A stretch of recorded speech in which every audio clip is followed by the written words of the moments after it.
Gelombang keresahan mulai terasa di Malaysia karena keputusan satu orang di Jakarta. Ini bukan skenario film kiamat, tapi ini adalah realitas yang bikin para petinggi di Kuala Lumpur berkeringat dingin di tahun 2026 ini. Hey guys, this video wrong lah. Bayangkan ini, kota paling terang. Kadang-kadang perangai-perangai orang-orang di negara kita ini ya buat malu ya. Kerajaan tidak tergesa-gesa untuk menaikkan harga bahan api biar Yanto dengan percaya diri menyebut ekonomi Indonesia siap melaju lebih cepat di 2026. Jadi geng, media Indonesia itu cuma cakap besar saja. Cakap Malaysia akan kisruh terancam gelap gulita, namun faktanya tak ada. Lihat sendiri negara kita seperti apa, geng. Pemimpinnya cuma cakap besar aja, namun buktinya tak ada. Itu yang diungkap oleh rakyat sendiri.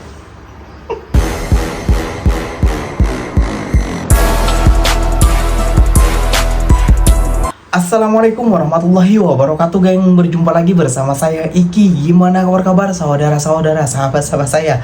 Semoga kabar kalian selalu baik-baik saja, dilindungi oleh Allah Subhanahu wa taala, dijauhkan dari segala bala musibah dan diberi umur panjang. Amin ya robbal alamin. Oke, yang seperti biasanya di video kali ini Ikinya akan ngereksan beberapa video yang telah di-tag maupun yang telah terjumpa di TikTok. Dan di video kali ini Ikinya akan ngereksan sebuah video. Waduh, media Indonesia ini ya sangat pandai untuk berbual, geng. Dia hanya bisa mencelah ataupun mencari kesalahan negara orang, geng. Namun di dalam negara sendiri itu masih huru-hara, geng. Ya Allah ya Robbi, nanti kena karma sendiri badan muka kayak gitu ya, geng. Contohnya seperti ini. Indonesia top ekspor batu bara. Media Malaysia kisruh terancam gelap gulita, dan Malaysia sekarang lagi kritis lagi, panik lagi, apa segala macam, geng, yang disebarkan oleh media Indonesia maupun juga youtuber daripada Indonesia. Waduh, memang ya kalau antek-anteknya Benik ini memang gak ada habis-habisnya kayak gitu ya, geng, yang memikirkan negara orang kayak gitu ya, geng, ya. Negara lain, Malaysia memikirkan kemajuan, negara Thailand memikirkan kemajuan, negara Singapura memikirkan kemajuan, negara Indonesia memikirkan Malaysia. Gak usah berlama-lama, geng, tentunya kalian sudah penasaran videonya seperti apa. Namun sebelum simak, jangan lupa dulu dong yang sokong channel ini dengan cara apa? Subscribe, like, comment, and share-nya. Apa benda silahkan komen di bawah. Janji jangan bergaduh. Oke, kita simak dulu videonya. Let's go. Gelombang keresahan mulai terasa di Malaysia ketika masyarakat yang selama ini menikmati BBM murah kini harus menghadapi kenyataan pahit. Harga BBM mulai naik. Bertahun-tahun subsidi besar membuat biaya hidup terasa ringan. Namun ketika harga minyak dunia melonjak, beban itu berubah menjadi tekanan besar bagi negara. Kini, di tengah pengurangan subsidi, muncul kepanikan biaya transportasi naik, harga barang ikut terdorong, dan suara kritik dari rakyat semakin keras. Di sisi lain, Indonesia justru terlihat lebih tenang menghadapi situasi serupa. Pemerintah dinilai menjalankan strategi yang matang dan terukur. Subsidi tetap dijaga untuk rakyat, sementara mekanisme pengendalian diperkuat agar tidak membebani anggaran secara berlebihan. Semuanya kita pangkas, bukan hanya nikel, batu bara pun kita pangkas. Kenapa? Karena kita akan mengatur supply and demand. Hari ini harga batu bara anjlok semua. Kenapa? Jumlah batu bara yang diperjualbelikan itu kan hanya kurang lebih sekitar 1,3 miliar ton. Di Indonesia sendiri menyuplai sekitar 500 sampai 600 juta ton, hampir 50%. Gimana harganya nggak jatuh? Jadi Bayangkan kalau tiba-tiba saklar lampu di rumah kalian mati total, pabrik berhenti beroperasi, dan ekonomi satu negara lumpuh hanya karena keputusan satu orang di Jakarta. Ini bukan skenario film kiamat, tapi ini adalah realitas yang bikin para petinggi di Kuala Lumpur berkeringat dingin di tahun 2026 ini. Indonesia, sang raksasa energi dunia, baru saja menjatuhkan bom diplomatik. Produksi batubara kita dipangkas habis-habisan. Keputusan ini bukan sekadar angka di atas kertas rencana kerja dan anggaran biaya. Ini adalah langkah berani yang bikin harga energi global berguncang. Dan yang paling terdampak, tetangga terdekat kita, Malaysia. Banyak yang bertanya-tanya, Wah. apakah ini aksi balas dendam politik? Ataukah Indonesia sedang menyiapkan senjata baru untuk mendominasi Asia Tenggara? Yang jelas, Wakil Perdana Menteri Malaysia sampai harus terbang buru-buru ke Jakarta untuk sebuah misi penyelamatan darurat. Tapi ada satu fakta tersembunyi di balik pertemuan tertutup ini yang nggak banyak dibahas media arus utama. Sesuatu yang bakal mengubah wajah ASEAN selamanya. Penasaran apa itu? Simak sampai habis karena peta kekuatan ekonomi kita baru saja berubah total. Oke, kita masuk ke masalah intinya. Waduh. Di tahun 2026 ini, pemerintah Indonesia resmi menetapkan target produksi batubara nasional hanya di kisaran 600 juta ton. Kedengarannya masih banyak ya, tapi buat pasar global, ini adalah rem darurat. Selama ini kita itu seperti keran air yang dibuka penuh.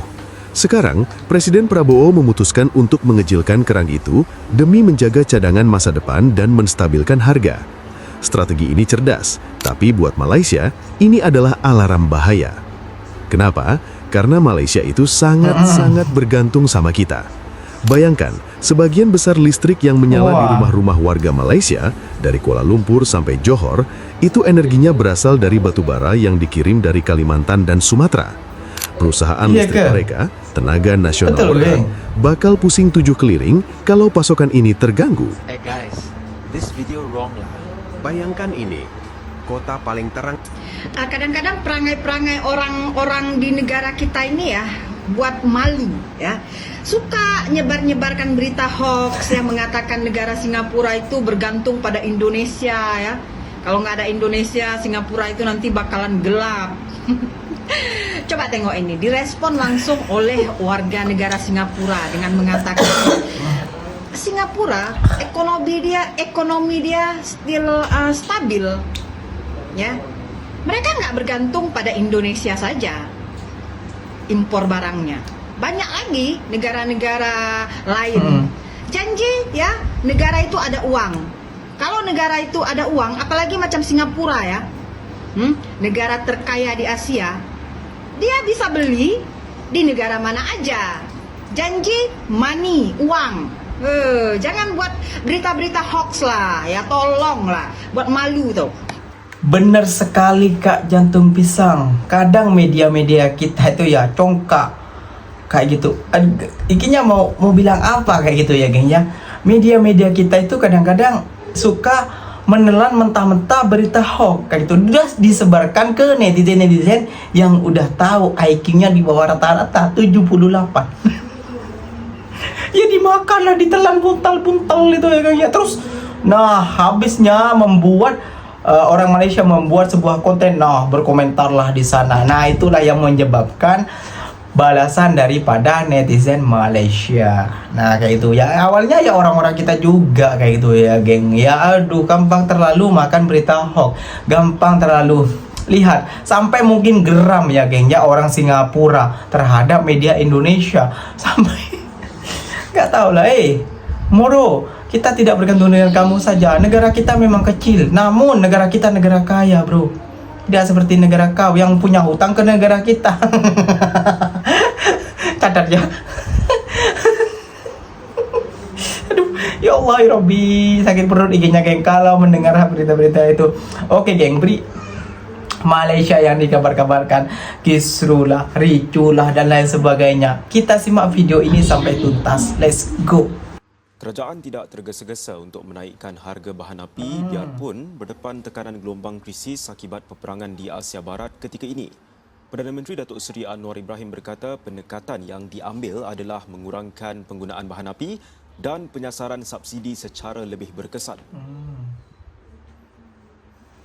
Beliau berkata keresahan rakyat berhubung harga diesel adalah nyata dan disuarakan kepadanya dalam lawatan rasmi di Kuantan Pahang dan Kuala Kangsar Perak pada Jumaat dan juga Sabtu lepas.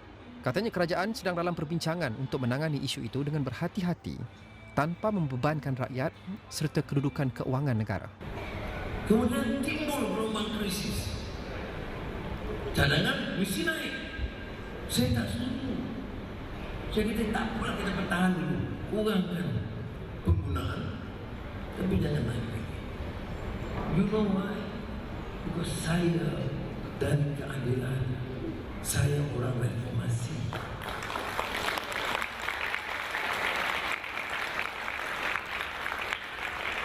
Kalau saya ini sekadar pakar ekonomi, saya ikut economic prescription. Polisi menuntut kita membuat beberapa penyesuaian. Tapi kita paham, sudah yang diesel naik. Walaupun kita bagi banyak pengecualian, orang tak cakap pasal pengecualian untuk petani, untuk nelayan, untuk taksi, untuk Grab. Tapi masih belum cukup. Is there a problem? Yes. Kita bincang. Besok mesyuarat lagi, bincang lagi macam mana masalah diesel. Tapi yang dikeluarkan di mana? Yang dikeluarkan di media. Dan apa yang kita percaya? Diesel lebih murah di Thailand. Beliau berkata demikian sewaktu berucap pada konvensyen PKR Johor di Johor Bahru. Katanya lagi kerajaan kini menanggung subsidi petrol dan diesel berjumlah 6 bilion ringgit sebulan. Susulan peningkatan harga bahan api, ekoran krisis perang Asia Barat. Menurutnya beberapa pembangunan projek berskala besar juga ditangguhkan sejak minggu pertama konflik tersebut. Di awal Januari 2026 kemarin, Prabowo Subianto dengan percaya diri menyebut ekonomi Indonesia siap melaju lebih cepat di 2026. Tapi kenyataannya hari ini justru yang benar-benar melaju adalah angka pengangguran naik tanpa kendali dan juga tanpa solusi yang jelas. Alih-alih menjadi kekuatan ekonomi kokoh di ASEAN, Indonesia justru berada di posisi teratas dalam jumlah angka pengangguran. Kemajuan macam apa ini? Janji 19 juta lapangan kerja dari Gibran Rakabuming Raka kini terdengar seperti omong kosong yang ditinggalkan begitu saja setelah kekuasaan diraih. Persis yang dilakukan oleh bapaknya. Rakyat disuruh percaya, tapi yang diterima hanya kenyataan pahit. Kerja makin sulit, hidup makin sempit. Ini bukan sekedar janji yang meleset, ini bentuk pengkhianatan terhadap harapan publik. Presiden bicara seolah semua baik-baik saja. Wakilnya menebar mimpi besar, tapi di bawah rakyat kembali jadi korban janji yang tak pernah ditepati. Negara sibuk membangun citra, tapi abai membangun masa depan rakyatnya. Dan yang paling menyakitkan, pola seperti ini terus berulang. Janji ditebar saat butuh suara, lalu dilupakan setelah kursi aman. Jadi Prabowo Gibran cukup 1 periode saja. Yang sekarang ini mengalami masalah kenaikan harga akibat perang di Timur Tengah itu. Maka untuk mengatasi itu, jalan yang pertama yang baik kita laksanakan, harus kita laksanakan, ialah menyelesaikan harganya sesuai dengan harga internasional itu. Karena ada 2 hal. Dengan menaikkan harganya, maka subsidi kita berkurang, sehingga fiskal kita tidak terbebani terlalu besar. Kedua, justru kalau kita naikkan harganya, maka pemakaian BBM akan berkurang. Orang akan menghemat. Dan ketiga, yang memakai BBM itu kan yang punya mobil dan motor dan tentu lainnya. Bagi yang punya mobil tentu mampu untuk membeli dengan harga yang motor tentu menghemat, jangan banyak bepergian. Pengalaman di negara-negara ASEAN seperti Thailand, Malaysia, Vietnam menaikkan itu tidak ada reaksi demo dari masyarakat karena masyarakat memahami bahwa itu bukan ini faktor eksternal yang tidak bisa ditunda, faktor eksternal yang tidak bisa diatasi oleh pemerintah. Jadi untuk stabilitas ekonomi kita, itu langkah itu harus menjadi pertimbangan. Justru pertama untuk mengurangi subsidi, dan yang kedua justru untuk mengurangi penggunaan BBM itu. Karena kalau BBM murah, orang akan bepergian seenaknya, orang memakai seenaknya kalau BBM murah seperti sekarang ini. Akibatnya kita alami kemacetan di mana-mana. Akibat orang pemakaian dengan murah. Jadi geng, media Indonesia itu cuma cakap besar saja. Cakap Malaysia akan kisruh terancam gelap gulita. Namun faktanya tak ada. Lihat sendiri negara kita seperti apa, geng. Pemimpinnya cuma cakap besar aja, namun buktinya tak ada. Itu yang diungkap oleh rakyat sendiri. Jadi sini ikinya bukan memojokkan pemerintahan kita ataupun memuji pemerintahan kita, namun